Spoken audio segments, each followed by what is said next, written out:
Alors, nous sommes ici aux USA, à Austin, Texas, où Honda nous a conviés pour la présentation de sa toute nouvelle GL 1800 Goldwing, son vaisseau amiral. Alors il existe 3 modèles différents, en fait 2 modèles, puisqu'il y a un bagger dénué du top case, et qui s'appelle donc la Goldwing, et maintenant la Goldwing Tour, qui est cette moto que vous avez devant vous. Et il y a également une Goldwing Tour airbag, et comme son nom l'indique, donc avec un airbag qui vient se placer ici d'ailleurs. Donc, comme vous pouvez le voir tout de suite, la nouvelle Goldwing a beaucoup changé. La première datait, enfin la précédente datait de 2001, elle avait été nombreuses fois remaniée. Ici, nous avons vraiment une toute nouvelle moto. C'est vraiment une évolution très importante puisque les précédentes, entre la 1500 et la 1800, l'évolution n'était pas aussi importante.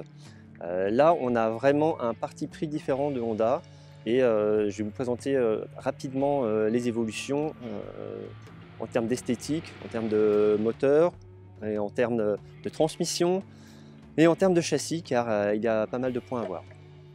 Alors comme vous pouvez le voir, la nouvelle Goldwing a totalement changé de physique, puisque le maître mot c'est la fluidité. Donc Honda a voulu fournir une moto plus dynamique et plus allégée, que ce soit en masse, en masse esthétique et en masse physique. Donc pour cela, on a réduit effectivement le volume de la face avant et surtout les flancs, ce qui permet de dégager énormément le moteur qu'on ne voyait peu avant. Donc là maintenant on a vraiment le 6 cylindres à plat qui apparaît totalement et qui scinde la moto vraiment en deux. Vous avez la partie supérieure avec le fairing et les assises, les valises, et la partie basse on a vraiment tout le bloc monumental qui est mis en avant. Autre changement d'importance, beaucoup d'électronique sur cette moto, et une électronique de pointe qui permet d'enlever tous les boutons qui avant équipaient la moto de part et d'autre. Comme vous pouvez le voir, on a un habillage qui est beaucoup plus dynamique, beaucoup plus anguleux et beaucoup plus étroit également. Ensuite, autre élément qui a pas mal bougé, c'est le bloc. Alors c'est toujours un 6 cylindres à plat, comme je vous l'ai dit, de 1883 cm3. Seulement cette fois-ci, il reçoit 24 soupapes. Et l'électronique qu'il commande permet de lui donner 4 modes de fonctionnement différents, en fait 4 caractères moteurs, on appelle ça des modes.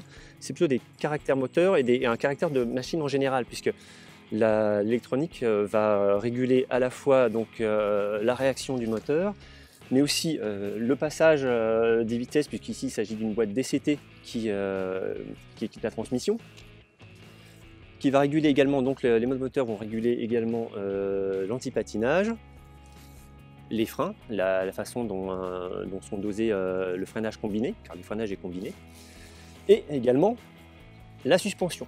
Et en parlant de suspension, vous le savez bien, Honda a proposé une toute nouvelle fourche qui est double triangulation, donc qui permet de dissocier la partie amortissement de la partie guidage. Donc c'est vraiment une innovation, mais une évolution d'importance.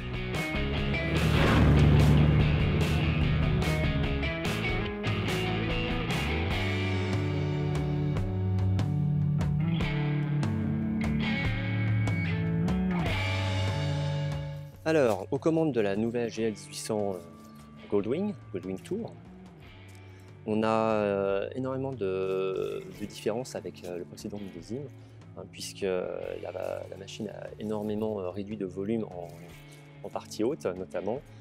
Honda a choisi de dégager ici les rétroviseurs, donc on a une moto qui est beaucoup plus étroite et un carénage global de toute façon qui protège peut-être un peu moins, ça je vous laisserai découvrir dans l'article en ligne sur le site, mais déjà de prime abord on peut s'apercevoir que la protection est un petit peu inférieure.